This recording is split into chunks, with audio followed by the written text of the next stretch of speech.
વિદ્યાર્થી મિત્રો, આપ સૌનું યામ ભૂમિતિના આગળના ટોપિકમાં સ્વાગત છે. મિત્રો, આપણે આ પહેલા અંતરસૂત્ર અને અંતઃવિભાજન કરતું બિંદુ એટલે કે વિભાજનનો ટોપિક, આમ અંતરસૂત્ર અને વિભાજન ના બે ટોપિક ભણી ગયા. હવે આજે આમ તો આ પ્રકરણનો છેલ્લો ટોપિક છે ક્ષેત્રફળનો. ત્રિકોણના ક્ષેત્રફળનું સૂત્ર આપણી પાસે યામ ભૂમિતિના એટલે કે બિંદુઓ આધારિત છે. એટલે આપણે આજે એ સૂત્ર જોવાનું છે, જેમાં તમે જાણો છો એ પ્રમાણે તો ત્રિકોણનું ક્ષેત્રફળ 1/2 પાયો ગુણ્યા વેધ છે. પણ આપણે યામ ભૂમિતિનું પ્રકરણ ભણી રહ્યા છીએ. આલેખમાં આવતા શિરોબિંદુઓ ઉપરથી ત્રિકોણ બનતો હોય તો એ ત્રિકોણનું ક્ષેત્રફળ માત્ર શિરોબિંદુ જાણતા હોય તો પણ મળે છે. એટલે એવા એક નવા ટોપિકની આપણે આજે સમજણ કેળવવાની છે, જેમાં મેં લખ્યું છે ax1 y1 bx2 y2 અને cx3 y3. આવા ત્રિકોણના 3 શિરોબિંદુ ધરાવતા આ ત્રિકોણનું ક્ષેત્રફળ એ શોધવાનું સૂત્ર છે 1/2 x1 કૌંસમાં y2 minus y3 plus x2 કૌંસમાં y3 minus y1 plus x3 કૌંસમાં y1 માઇનસ y2. બરાબર. 1/2 કૌંસમાં x1 1 તો 1 2 3 પછી 2 આવે તો 2 પછી 3 1 3 આવે તો 3 1 2. 1/2 કૌંસમાં x1 જોડે y કૌંસમાં y હોય તો 12x ના પરિણામ, x1 જોડે y2 minus y3 plus x2 જોડે 2 પછી આવે 3 એટલે આપણે યાદ રાખવાનું કે y3 minus y1 plus x3 તો 3 પછી 1 2 3 પછી 1 આવે ને એટલે એ પ્રમાણે 1 માઇનસ 2 એટલે કે y1 minus y2. x1 x2 x3 12 ત્યારે x1 જોડે y2 માઇનસ y3, x2 જોડે y3 માઇનસ y1, x3 જોડે y1 માઇનસ y2. આમ ત્રિકોણના ક્ષેત્રફળનું સૂત્ર થઈ ગયું. ફરી વાર બોલું, 1/2 કૌંસમાં x1 કૌંસમાં y2 minus y3 plus x2 કૌંસમાં y3 minus y1 plus x3 કૌંસમાં y1 માઇનસ y2. હવે એક બે બાબતો આપણે ક્ષેત્રફળ માટે એવી પણ આપણે જોઈ શકીએ કે જો ત્રિકોણ એબીસીનું ક્ષેત્રફળ 0 હોય તો શું થાય? તો સાહેબ એ ત્રિકોણ જ ના હોય ને. તેનો મતલબ કે બિંદુઓ 3 અસમરેખ હોય છે ત્યારે ત્રિકોણ બને છે ને.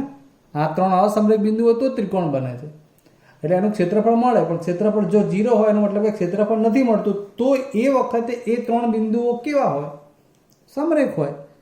તો એબીસી સમરેખ બિંદુઓ હોય. ખ્યાલ આવી ગયો? આ રીતે હોય. એનાથી ઉલટું પણ કહી શકાય કે જો એબીસી સમરેખ બિંદુઓ હોય, જો એબીસી સમરેખ બિંદુઓ હોય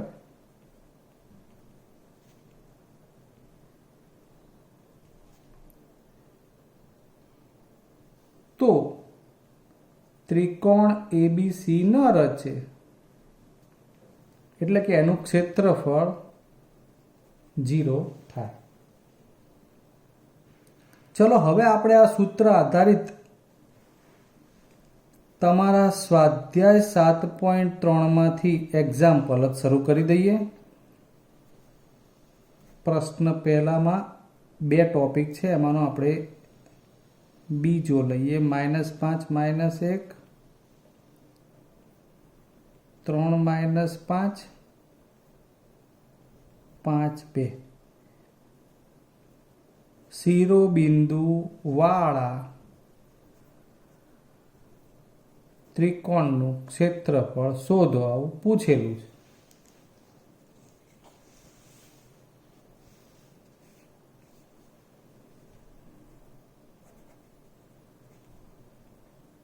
અહીં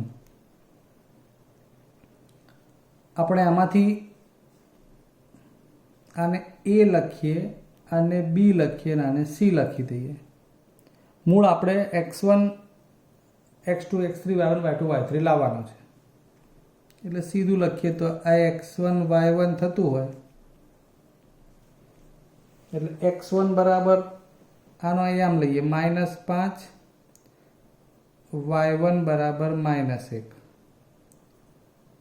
x2 બરાબર 3, y2 બરાબર -5, x3 બરાબર 5, y3 બરાબર 2. ખ્યાલ આવ્યો? હવે સૂત્ર છે આપણી પાસે, તો લખીએ કે ત્રિકોણ એબીસી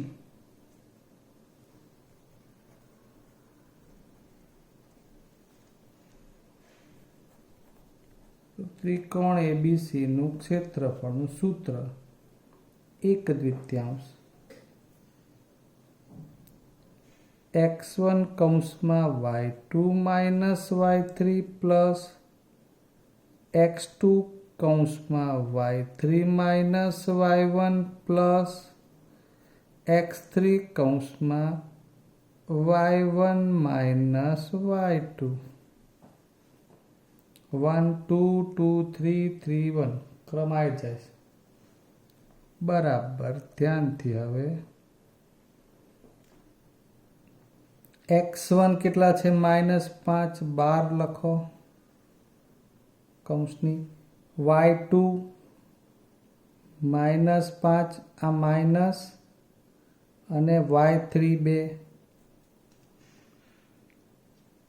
પ્લસ x2, આ x2 બરાબર -3 છે. જો એ -3 હોત ને તો આપણે અહીં સીધું -3 લખત. સમજો,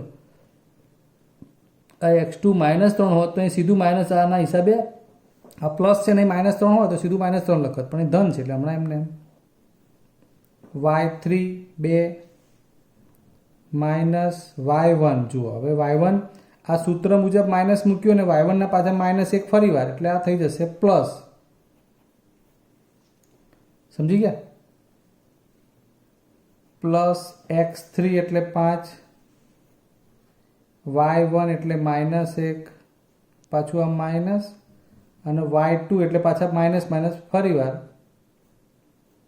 +5.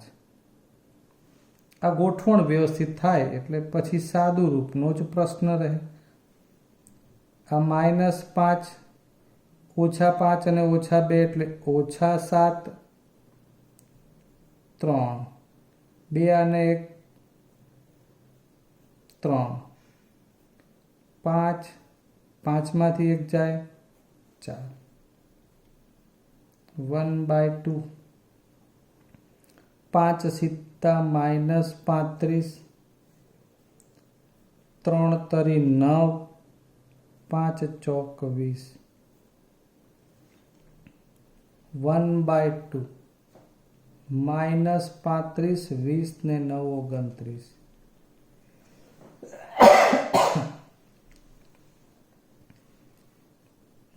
માંથી 35 બાદ કરવાના છે. સોરી, એ +35 છે. 9 ને 5 14, વધી 1, 3 ને 2 5 ને 1 6, 1/2 ગુણ્યા 64 એટલે 32 ચોરસ એકમ. આમ આ 3 શિરોબિંદુ ધરાવતા ત્રિકોણ એબીસી નું ક્ષેત્રફળ થઈ જશે 32 ચોરસ એકમ. કેટલું આવ્યું? 64/2 એટલે આ 32 ચોરસ એકમ. બરાબર છે. હવે બીજી ટાઈપનો એક દાખલો લઈએ. જુઓ, બીજા પ્રશ્નમાં પણ 2 પેટા પ્રશ્નો છે. આપણે અહીંયા પ્રશ્ન 2 નો બીજો પ્રશ્ન લઈએ.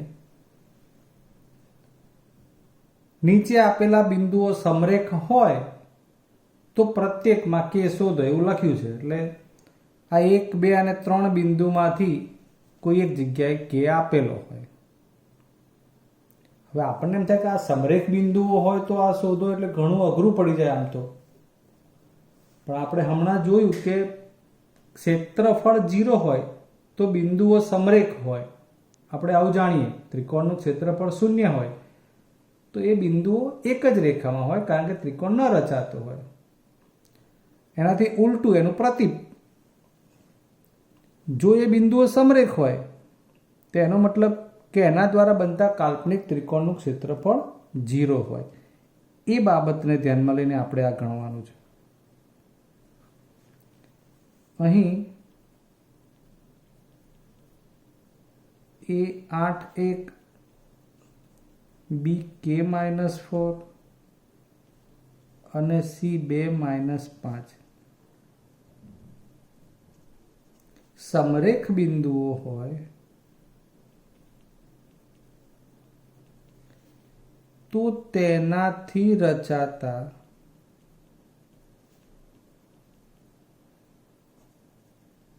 કાલ્પનિક ત્રિકોણ નું ક્ષેત્રફળ 0 થાય એમ લેતા. સૂત્ર શું છે આપણી પાસે અહીંયા ક્ષેત્રફળ આધારિત? તો આપણે તે લખીએ તો 1/2 x1 y2 - y3 x2 y3 - y1 x3 y1 - y2 બરાબર 0. બસ આટલું યાદ રાખવા. આમ આડકતરી રીતે એવું બન્યું કે એનું ક્ષેત્રફળ 0 લઈને આપણે ગણવાનું થાય છે.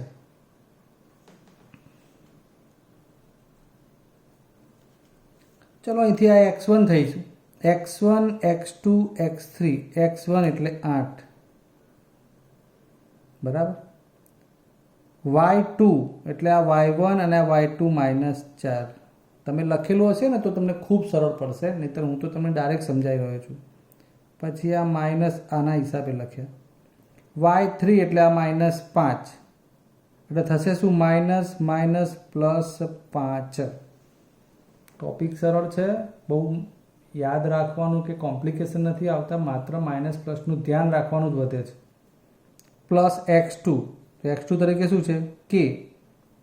તો આ k બહાર આવી ગયા. y3 -5 બરાબર ને. પછી આ માઇનસ y1 1 એ તો ધન છે એટલે એમને એમ જ રહેશે.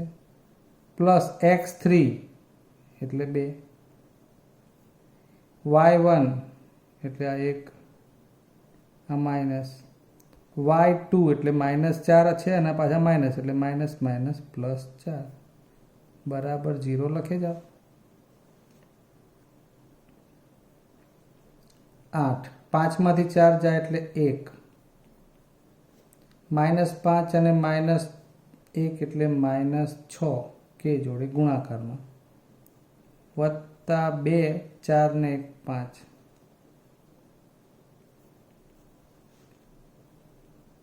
અહીં માટે કરીને લખવું હોય તો બરાબર બધું વ્યવસ્થિત છે. 8 એકા 8 -6k 5 દુ 10 10 ને 8 18 -6k.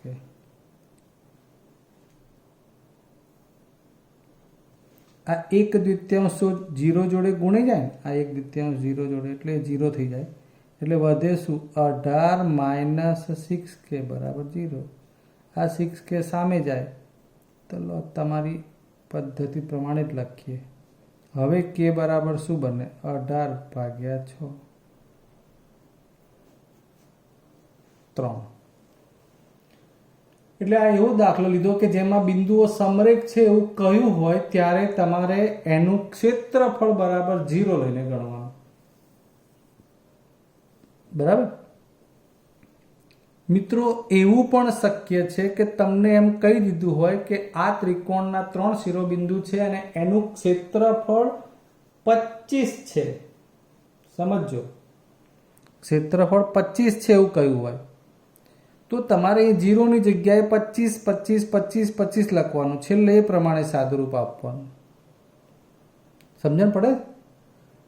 એટલે એવું યાદ રાખજો, 0 કહ્યું હોય તો 0 લઈને, ના કહ્યું હોય તો સમરેખ બિંદુઓ કયા હોય તો 0 લઈને ગણવાનું થાય, અથવા જે આપ્યું હોય તે સામે ક્ષેત્રફળ એટલું લઈને ગણવાનું રહે. નેક્સ્ટ પ્રશ્ન નંબર 3 જુઓ. જેના શિરોબિંદુઓ આપણે અહીંયા એ તરીકે લીધું છે 0 -1, બી તરીકે લીધું છે 2 1 અને સી તરીકે લીધું છે 0 3 હોય તેવા ત્રિકોણની બાજુઓના મધ્ય બિંદુને જોડવાથી બનતા ત્રિકોણનું ક્ષેત્રફળ શોધો. આ ત્રિકોણનું ક્ષેત્રફળ અને આપેલા ત્રિકોણના ક્ષેત્રફળનો ગુણોત્તર શોધો. ફરીવાર, આ 3 શિરોબિંદુ એ, બી અને સી છે. એવા ત્રિકોણની બાજુઓના, એટલે આ ત્રિકોણ એબીસી ની બાજુ કોણ કોણ? એબી, બીસી અને એસી. મધ્ય બિંદુને જોડવાથી બનતા ત્રિકોણનું ક્ષેત્રફળ શોધવાનું. એટલે આપણે કોનું ક્ષેત્રફળ શોધવાનું છે? એબીસી ત્રિકોણનું? ના, આ ત્રિકોણની 3 બાજુઓ એબી બાજુ હોય તો એનું મધ્ય બિંદુ એફ છે. બીસી બાજુ છે તો એનું મધ્ય બિંદુ ડી છે અને એસી બાજુ છે તો એનું મધ્ય બિંદુ ઈ લીધું છે આપણે. એટલે આ મધ્ય બિંદુઓને જોડવાથી, ડી, ઈ અને એફ ને જોડવાથી બનતા ત્રિકોણ, આનું ક્ષેત્રફળ શોધવાનું છે. બરાબર ને? આપણે તો આનું ક્ષેત્રફળ શોધવાનું. તો એ બાજુઓના મધ્ય બિંદુના યામ જોઈએ. પહેલા તો આપણે લખીએ કે અહીંયા આપણી જોડે છે શું? અહીં ચલો એ 0 -1, બી 2 1, સી 0 3 થી બનતા ત્રિકોણ એબીસી ની બાજુઓ ના મધ્ય બિંદુઓ ડી, ઈ, એફ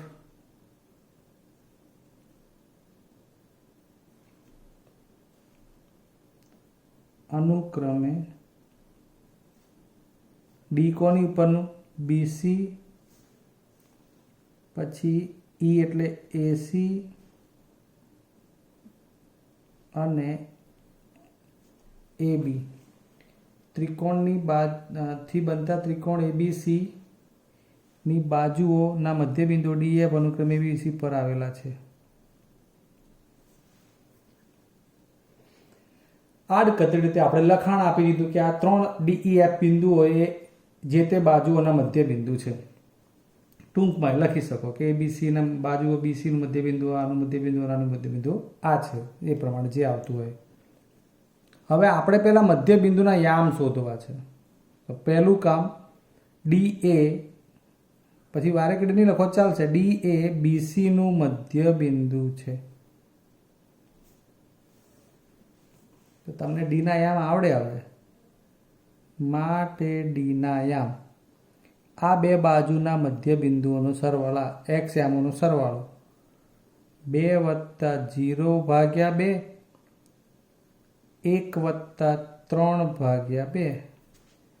ડી ના યામ ડાયરેક્ટ લખીશું. હવે આ 2/2 એટલે 1, 3 ને 4/2 એટલે 2. ડી ના યામ આવી ગયા 1 2. ઈ ના યામ, તો ઈ કોનું મધ્ય બિંદુ? તો એસી નું. એટલે 0 + 0/2. વાય એમમાં -1 + 3. 3 માંથી 1 જાય તો 2, 2/2 એટલે 1.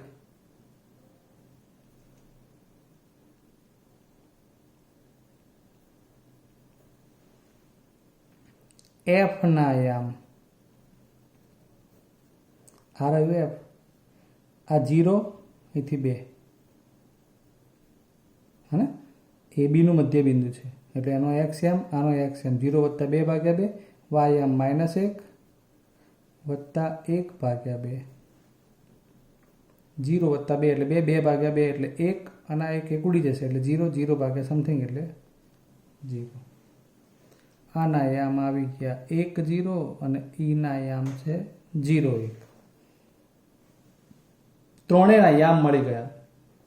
હવે આ ડી ઈ એફ ના યામ જાણો છો એટલે એના પરથી એનું ક્ષેત્રફળ શોધી કાઢીએ. હવે ડી ઈ અને એફ 3 શિરોબિંદુ લખી નાખ્યા છે. ક્ષેત્રફળ શોધવું છે તો 1/2 12x1 હોય છે એટલે આ પહેલો યામ 1. ધ્યાન આપો, આપણે આવું ડાયરેક્ટ સૂત્ર વગર લખી શકીએ. પછી x2 હોય છે એટલે 0. પછી x3 હોય છે એટલે પાછો 1 કૌંસ પૂરો. યાદ આવ્યું? 1/2 x1 પછી કૌંસ હોય છે પ્લસ x2 પછી કૌંસ હોય છે પ્લસ x3 પછી કૌંસ હોય છે. એટલે આપણે અહીંયા x1 આને કહીએ છીએ, આ x2 અને આ x3 પહેલા યામ. હવે x1 જોડે y2 - y3 હું ડાયરેક્ટ જ લખીશ, તમને ધ્યાન રહે એટલા માટે. x1 પતી ગયું, y2 એટલે અહીંથી મળે 1 -y3 એટલે 0. આ x2 આવ્યું, 2 જોડે 3 અને 1 હોય એટલે y3 એટલે 0, y1 એટલે અહીંયા 2. પાછું x3 આવ્યું એટલે 3 જોડે શું થશે 1 અને 2 એટલે x1 એટલે y1 એટલે 2 માઇનસ y2 એટલે 1. તમારે ના યાદ રહે તો સૂત્ર મૂકીને જ લખવાનું. x1 x2 x3 y1 y2 y3 લાવવાના પછી લખવાનું. 1 ઓછા 0 એટલે 1 જ રહેશે. 0 જોડે કંઈ પણ ગુણાશે એટલે 0 જ લખી દઈએ. આનું સાદું રૂપ શું આવે છે વિચારવાની જરૂર નથી, કારણ કે 0 જોડે ગુણવાનું છે. 2 ઓછા 1 એટલે 1.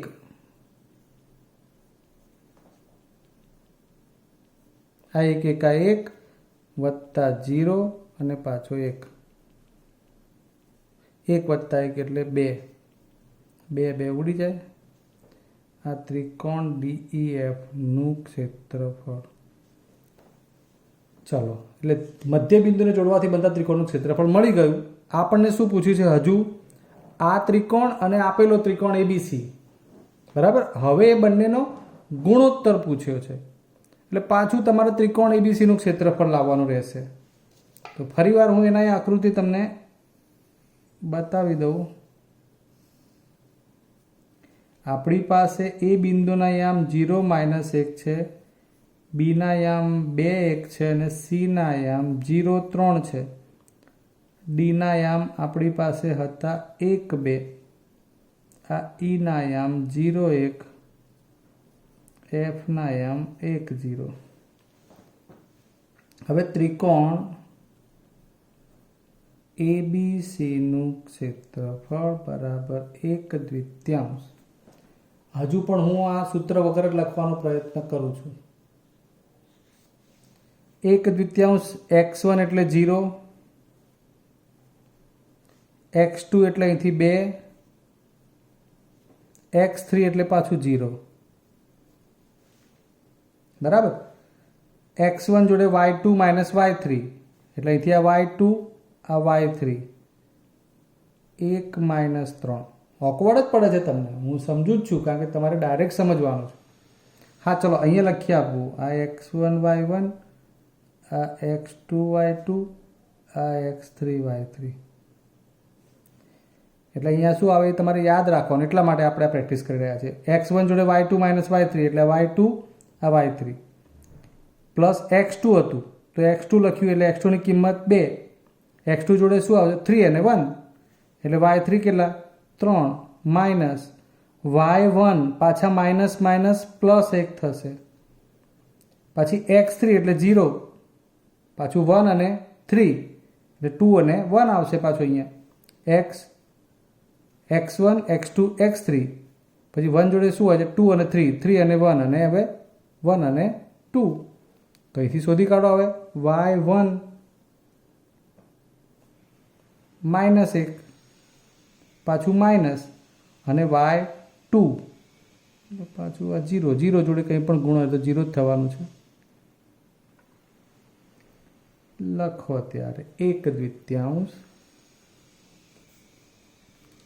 આ 0 જોડે કંઈ પણ ગુણશો 0 વત્તા 2, 3 ને 1 4, આ 0 જોડે કંઈ પણ ગુણશો 0, વધ્યા શું 4 દુ 8 એટલે કે 4. આમ આપણે આ જે માગ્યું છે તે કે DEFનું ક્ષેત્રફળ ત્રિકોણ DEFનું ક્ષેત્રફળ જેમ ત્રિકોણ ABCનું ક્ષેત્રફળ બરાબર DEFનું આવ્યું હતું 1, ABCનું આવ્યું 4, 1/4. આ આપણો ફાઇનલ જવાબ જે માગ્યું છે તે પ્રમાણે. ઓકે, તો હવે બાકીના દાખલા પછીના વિડીયોમાં લઈશું. ફરી મળીશું. ત્યાં સુધી જય હિન્દ.